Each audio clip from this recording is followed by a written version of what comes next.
One small step for man, one giant leap for mankind. When humanity first landed on the moon, they saw the unbridled potential of space, and collectively, humanity began to look to the stars. Over the next decade or so, humanity began to shift into what we know it today. Earth has become completely different. It is now only under one government, the Earth Republic. The ruler of all the Earth's colonies and administrations, and they are now at the head of a military alliance that dominates the galaxy, the UDA, the Universal Defense Alliance. But in a small corner of space, in 2 planetary systems, they would embark something that would change the histories of those planets forever. They began to send colony ships over to these planetary systems, which would later be known as the Mid-Rim and the Sister System.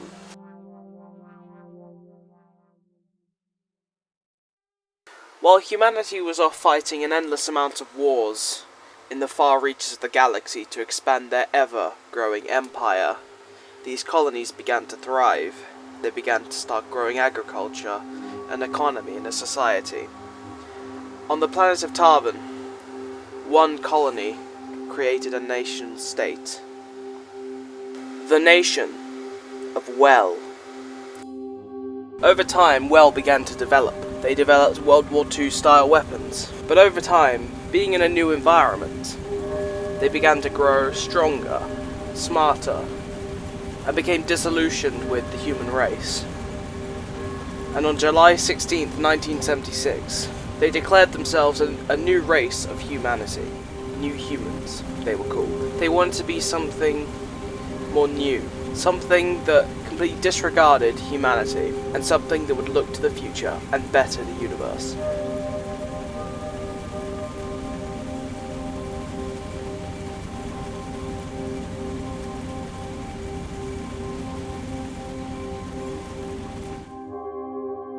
The humans were outraged.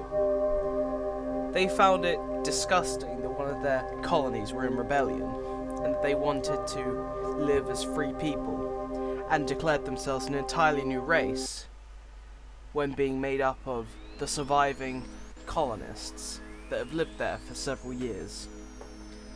They decided that the only way to quell the rebellion was through military force.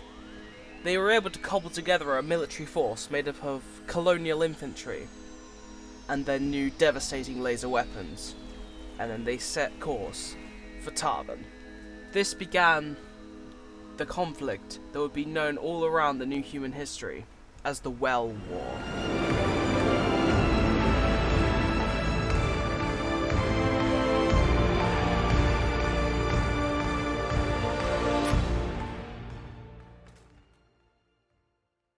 The war became a slaughter. The new laser weapons had proved effective against the under-equipped Wellian soldiers. The Wellians were close to being pushed back to their capital, but tried to make the best of things by digging in and preparing large defences.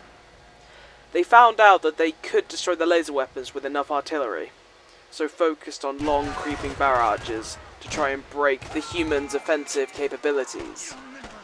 And in the trenches at night, the humans would hear them singing what would soon become the Motherwell national anthem.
After years of intense fighting, the new humans finally caught a break when they were able to smash the human line.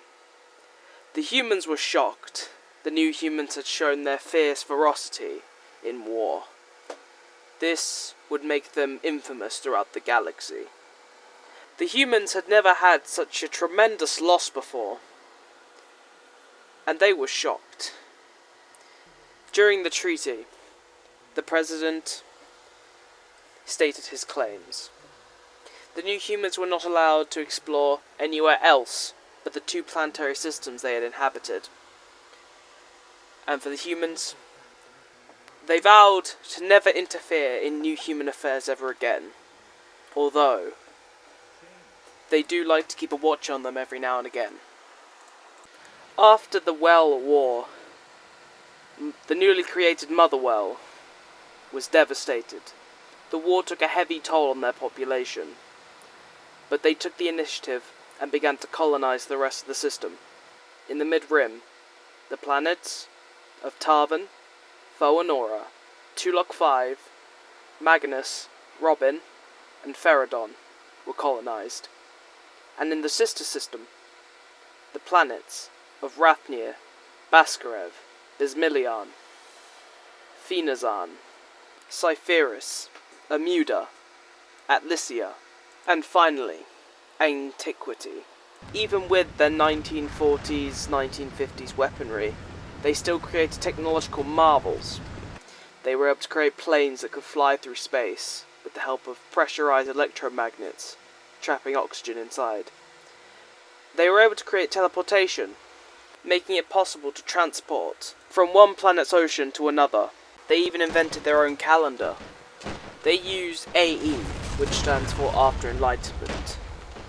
The calendar starts from 1976, when they were created as a race. So, let's set the stage. It is 37 AE. The sister system stands at the brink of war. The Unity State, the head of the government in the sister system, is growing weak and is growing fragile. Tarvan is already beginning to look towards Foanora, who have been fighting each other for years, and they decide to assert their dominance in the planet. As both planetary systems begin to prepare for war, they prepare for the darkest period in new human history. But the humans take no notice, because at that point, they've just received a distressing message from the Martian Empire, which spans from Mars, from Jupiter, from Venus, to Neptune, and to Pluto. The message was from our Sergeant Mitchell, who was on board one of the space stations in the Martian Empire's territory.